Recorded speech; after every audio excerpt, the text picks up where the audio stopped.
Chunki dadamlar hozir oramizda yo'qlar. Bugun To'raqo'rg'onliklardan so'rovnoma olishda davom etamiz. Ketdik.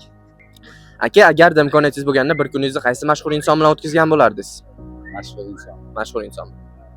Imkoniyatim bo'lganda Imom Yasir al-Dusari bilan o'tkazgan bo'lardim. Makkan imom bilan ya'ni.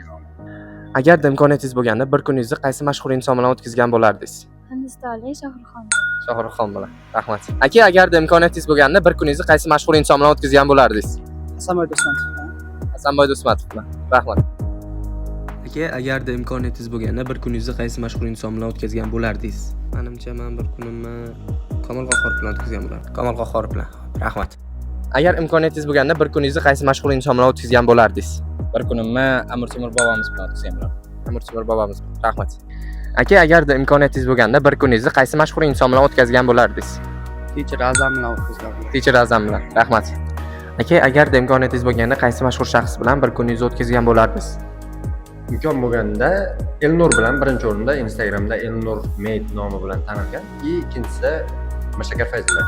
Nimaga aynan ular bilan? Xo'p, sababi ikkalasi ham kuchli psixolog, kuchli ruhiyat, kuchli ilm egalari va odamlarga ko'proq manfaat bergani uchun. Rahmat. Aka, agarda imkoniyatingiz bo'lganda bir kuningizni qaysi mashhur inson bilan o'tkazgan bo'lardingiz?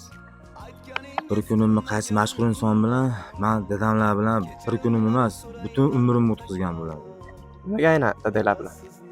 Chunki dadamlar hozir oramizda yo'qlar.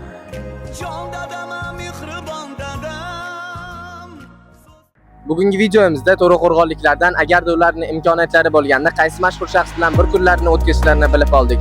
Siz bo'lsa kommentariyada yozib qoldiring va videolar davomiyli bo'lishi uchun videoga like bosishni ham unutmang.